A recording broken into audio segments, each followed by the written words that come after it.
கடந்த 2000 ஆண்டுகளாக ஒவ்வொரு வாரமும் 4வது கட்டளையை மீறி வருகிறது. கட்டளை சனிக்கிழமையை வலியுறுத்துகிறது. உங்கள் தேவாலயம் ஞாயிற்றுக்கிழமையை வலியுறுத்துகிறது.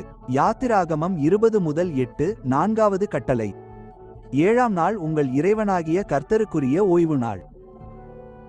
முதல் நாள் அல்ல, 7ஆம் நாள், சனிக்கிழமை, ஞாயிறு அல்ல. லூக்கா அதிகாலை 4:16. இயேசு வழக்கப்படி ஓய்வு நாளில் ஜெப ஆலயத்திற்கு சென்றார்.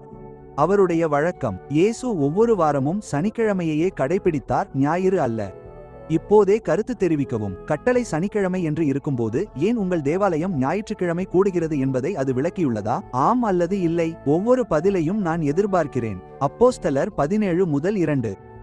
பவுல் தனது வழக்கப்படி 3 ஓய்வு நாட்களில் ஜெப ஆலயத்திற்குள் சென்றார். உங்கள் புதிய ஏற்பாட்டை எழுதிய பவுல் சனிக்கிழமையையே தனது வழக்கமாக கடைபிடித்தார். ஜஸ்டின் மார்டீர் கி.பி. 55 ஞாயிற்றுக்கிழமை கிறிஸ்தவ வழிபாட்டை குறிப்பிடும் முதல் வரலாற்று ஆவணம். ஞாயிறு என்று அழைக்கப்படும் நாளில் நகரங்களில் வாழும் அனைவரும் கூடினார்கள்.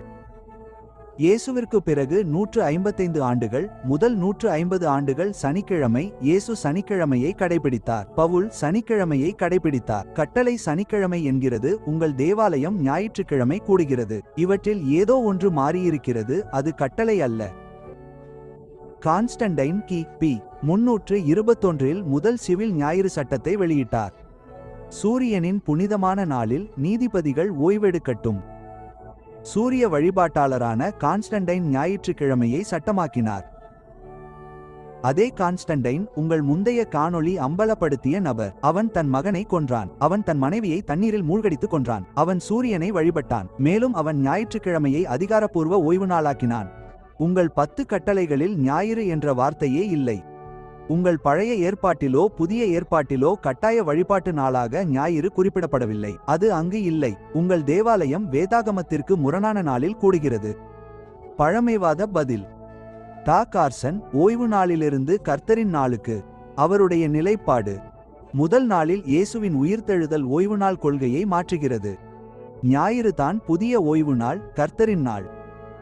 நிறுத்தி கருத்து தெரிவிக்கவும். உயிர்த்தெழுதல் ஓய்வு நாளை ஞாயிற்றுக்கிழமைக்கு மாற்ற நியாயப்படுத்துகிறதா அல்லது 4வது கட்டளை இன்னும் செல்லுமா? இப்போதே 2 நிலைப்பாடுகளையும் கூறுங்கள். இந்த விவாதம் தேவாலயங்களை பிரித்துள்ளது. கார்சனுக்கான நேர்மையான பதில். புதிய ஏற்பாடு எங்கும் ஓய்வு நாளை ஞாயிற்றுக்கிழமைக்கு மாற்றவில்லை. 7ஆம் நாள் ஓய்வு நாள் இப்போது முதல் நாள் என்று எந்த வசனமும் சொல்லவில்லை. இந்த மாற்றம் ஊகிக்கப்பட்டது, கட்டளையிடப்படவில்லை. வெளிப்படுத்துதல் நள்ளிரவு 1:10. யோவான் கர்த்தரின் நாளை குறிப்பிடுகிறார். உங்கள் தேவாலயம் இதை ஞாயிறுக்கான ஆதாரமாக பயன்படுத்துகிறது, ஆனால் அவர் எந்த நாள் என்று குறிப்பிடவில்லை. கர்த்தரின் நாள் ஒரு முறை மட்டுமே வருகிறது. 7ஆம் நாள் நூற்றுக்கணக்கான முறை வருகிறது. 7ஆம் நாள் அட்வென்டிஸ்டுகள். அவர்கள் 1844 முதல் இன்று வரை சனிக்கிழமையை கடைபிடிக்கிறார்கள். எலன் ஒயிட், ஜேம்ஸ் ஒயிட், ஜோசபேட் இவர்கள் உங்கள் திருச்சபை வாசிக்கும் அதே பைபிளைத்தான் வாசித்தார்கள். அந்த கட்டளை சனிக்கிழமையைத்தான் குறிக்கிறது என்று அவர்கள் முடிவு செய்தார்கள். இன்னும் அது சனிக்கிழமையைத்தான் குறிக்கிறது. ஆதியாகமம் 2 வசனங்கள் 2 மற்றும் 3. தேவன் 7ஆம் நாளில் ஓய்ந்திருந்தார். அவர் 7ஆம் நாளை ஆசீர்வதித்தார். அதை அவர் பரிசுத்தமாக்கினார்.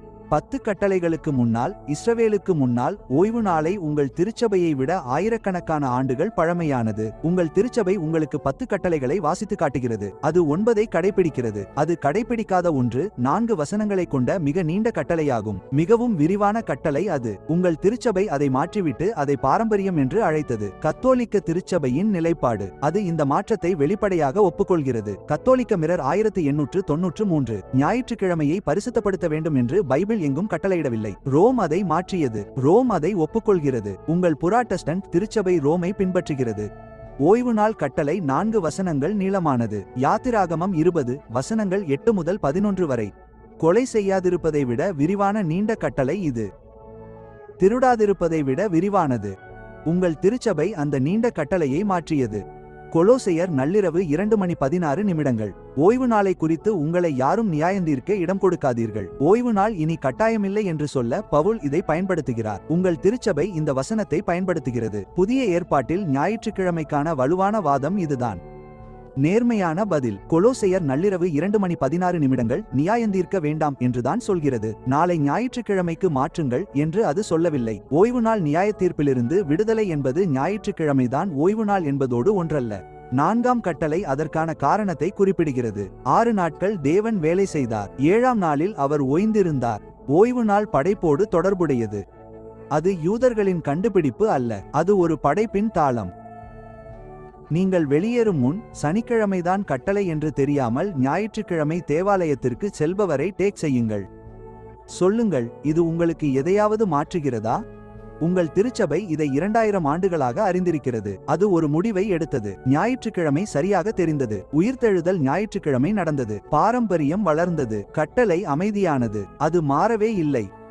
உங்கள் திருச்சபை கட்டளைகளை உரக்க வாசிக்கிறது. ஓய்வு நாளை நினைவுகூருங்கள் என்று சொல்லிவிட்டு ஒவ்வொரு வாரமும் ஞாயிற்றுக்கிழமை கூடுகிறது. அது கடைபிடிக்காத கட்டளையை ஒவ்வொரு ஆண்டும் இடைவெளியை சுட்டிக்காட்டாமல் வாசிக்கிறது. யாத்திராகமம் 20-8 உங்கள் ஞாயிற்றுக்கிழமை காலை சிந்தனையில் நிரந்தரமாக இருந்தால் சப்ஸ்கிரைப் செய்யுங்கள். அந்த கட்டளை சனிக்கிழமை என்கிறது. அது எப்போதும் அப்படியே இருந்தது. இப்போது அது என்ன சொல்கிறது, உங்கள் திருச்சபை என்ன செய்கிறது என்பது உங்களுக்கு தெரியும். அடுத்த வீடியோ. உங்கள் பைபிளில் முற்றிலும் மாறுபட்ட 2 படைப்பு கதைகள் உள்ளன. ஆதியாகமம் 1 விலங்குகள் பின்னர் மனிதர்கள். ஆதியாகமம் 2 மனிதன் பின்னர் விலங்குகள். வெவ்வேறு வரிசைகள், தேவனுக்கு வெவ்வேறு பெயர்கள், வெவ்வேறு எழுத்தாளர்கள். உங்கள் திருச்சபை ஒரு கதையை சொன்னது. அந்த கட்டளை இன்னும் உங்கள் பைபிளில் இருக்கிறது. யாத்திராகமம் 20-8 7ஆம் நாள் சனிக்கிழமை. உங்கள் சபையில் இது உள்ளது. உங்கள் சபை இதை வாசிக்கிறது. உங்கள் சபை அதற்கு அடுத்த நாளில் கூடுகிறது. ஒவ்வொரு வாரமும் நீங்கள் எந்த நாளில் ஆராதிக்கிறீர்கள் என்பது முக்கியமல்ல, உங்கள் சபை முழுமையான உண்மையை உங்களுக்கு தெரிவித்துள்ளதா என்பதே முக்கியமான கேள்வி. அந்த கட்டளை சனிக்கிழமையை குறிப்பிடுகிறது. இதை அறிய உங்களுக்கு உரிமை உண்டு. ஓய்வு நாளை நினைவுகூருவாயாக. அதுவே அந்த கட்டளை. உங்கள் சபை அதை உங்களுக்கு வாசித்துவிட்டு ஞாயிற்றுக்கிழமை வீட்டிற்கு சென்று முடிந்தது என்று கருதுகிறது. அந்த கட்டளை எப்போதும் அங்கேயே இருந்தது. இப்போது நீங்கள் அந்த இடைவெளியை தெளிவாக பார்க்கிறீர்கள். 4ஆம் கட்டளை மிக நீண்ட கட்டளை, மிகவும் விரிவான கட்டளை, மிகவும் புறக்கணிக்கப்பட்ட கட்டளை. 4 வசனங்கள், 2000 ஆண்டுகால சபை நடைமுறை, ஒரு நாள் தவறு. இப்போது ஆராய்வது உங்கள் பொறுப்பு. யாத்திராகமம் 20-8 7ஆம் நாள். உங்கள் சபை அதை மாற்றிவிட்டது. அந்த கட்டளை அதற்கு ஒருபோதும் உடன்படவில்லை. இரண்டுமே உங்கள் பைபிளில் உள்ளன. இப்போது அவை இரண்டும் உங்களிடம் உள்ளன. அவற்றை வைத்து நீங்கள் என்ன செய்கிறீர்கள் என்பது முழுக்க முழுக்க உங்கள் விருப்பம். 7ஆம் நாள் கடவுளால் ஆசீர்வதிக்கப்பட்டு, இயேசுவால் கடைபிடிக்கப்பட்டு, பவுலால் கடைபிடிக்கப்பட்டு, கான்ஸ்டன்டைனால் மாற்றப்பட்டு, சபையால் முறைப்படுத்தப்பட்டு, அன்றிலிருந்து ஒவ்வொரு ஞாயிறும் புறக்கணிக்கப்பட்டாலும் அந்த கட்டளை இன்னும் அங்கேயேதான் இருக்கிறது. எழுதப்பட்டபடியே அப்படியே. ஓய்வு நாளை நினைவுகூருவாயாக. அதை பரிசுத்தமாக ஆசரிக்கவும். 7ஆம் நாள் உங்கள் பைபிள். யாத்திராகமம் 20-8. உங்கள் சபை அதை மாற்றிவிட்டது. இப்போது உங்களுக்கு தெரியும். அடுத்து நீங்கள் என்ன செய்கிறீர்கள் என்பது உங்கள் விருப்பம்.